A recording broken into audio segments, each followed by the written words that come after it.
Hello there, my name is Dan. The main purpose of my channel is to show people how to grow their own fruit and vegetables, no matter what size garden, allotment or growing space they do indeed have. So over the last few years I've been working on a partial self-sufficiency project here in Essex, UK, and if you'd like to learn more, please feel free to subscribe to my channel, and also please feel free to like and share if indeed you wish to. So this year a lot of my gardening efforts have been very much directed towards growing crops for sustenance, and in my opinion here in the UK you're not going to get much better than potatoes for that reason. So I grew a variety of potatoes, earlies and also main crops. So today it's going to be a potato reveal on the varieties Desiree and King Edward, both of which are first class main crop potatoes in my opinion, which grow very well in the UK climate.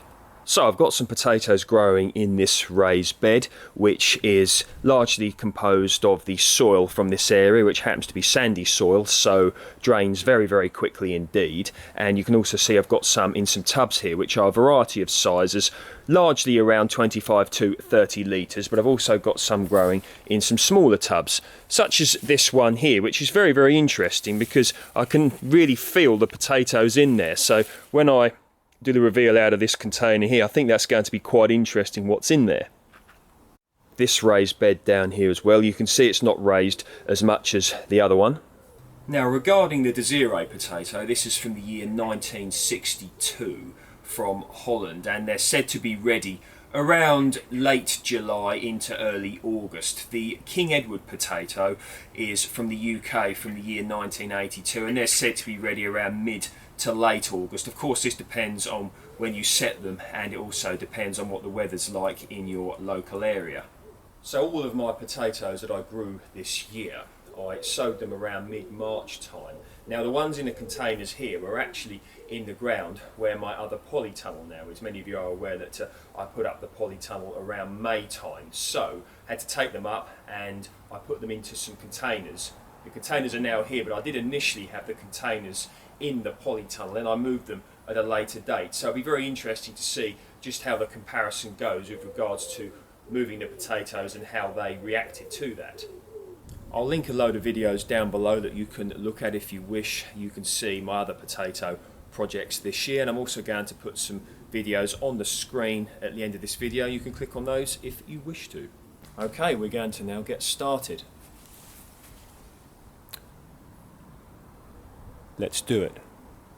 Now I've cleared a load of space. You can see I've put the container grown potatoes down onto the ground, so I'm going to now dig out the ones growing in this raised bed. So far so good. I just pulled that out, literally just pulled that by hand, look, and look at all them beautiful tubers on there. Look really lovely. So you can see these are King Edward. That's the yield from one plant of King Edward, so I'm very happy with that. Nice sized potatoes.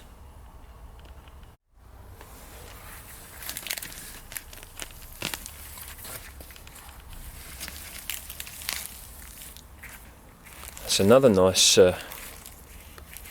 yield there. Nice size for a baking potato, that one, isn't it? This is the first phase of King Edward potato yield.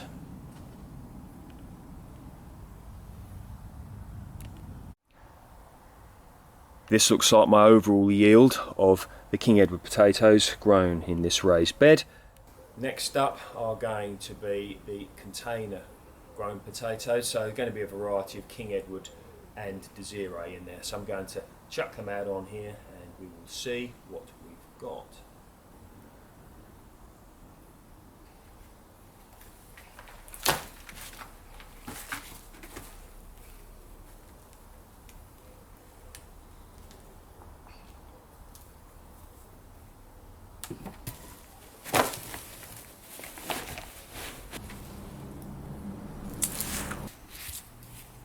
Now for this one. Considering it was a total giggle, if you will, not a bad little yield really. All in all, good yield, so I'm happy with that. So with regards to the ones growing in the raised bed, they were ready, the tops were dying back. I probably could have left the ones in the containers a little bit longer, but they'd still made quite a good size. Certainly with regards to the King Edwards growing in them. I know there was only a few that I took up from when they were in the previous location, but they would have got bigger had I left them, and also the fact that I had them growing away, the container ones, in the polytunnel for a while. That would have delayed their growth a bit, obviously, because the water would evaporate quicker from the container, and also the fact when potatoes get over a certain temperature they do indeed stop growing. But I had to take them up because I need the space, and I also need the containers for an upcoming project. So all in all, happy. Here is the overall yield of that area. So with regards to weight, if I pick these up, probably there's about 10 kilos there, something like that. So that's 22 pounds, just under 1.5 stone. So all in all, chuffed, I will say. Going to make a start on this raised bed here. So I think I set about 10 seed potatoes in here, something like that. Might be 20, I can't exactly remember. So let's dig them up and see what we've got. These are variety Desiree. Did you see that wasp that just flew right in front of the camera screen? All in all, a good yield from this bed. So, to earth up or not to earth up? That is the question. Now, I did not earth up these potatoes here, meaning I did not raise the soil over where the plants come out of the ground. This is generally recommended to stop the potatoes greening, and it can also provide some protection from blight. So with regards to the potatoes growing in the raised bed, I did earth them up when the plants came out of the ground. So probably had about 4 or 5 potatoes here that were affected by the light and had some green bits on, so you don't want to eat those, you want to dispose of those, okay? So yeah, now with regards to the yield, I'll show you what I've got here. So these are the Desiree potatoes that came from this bed. Now, some of them are affected by potato scab, which you can see here, look, these little sort of scabs, if you will, on the potato. I'm really not surprised that happened because the weather was so dry, and scab can be worse in soil that is dry and slightly alkaline. So ways around this are you can put some organic matter in your soil to make sure that it holds the moisture a little bit better, and you can slightly acidify your soil.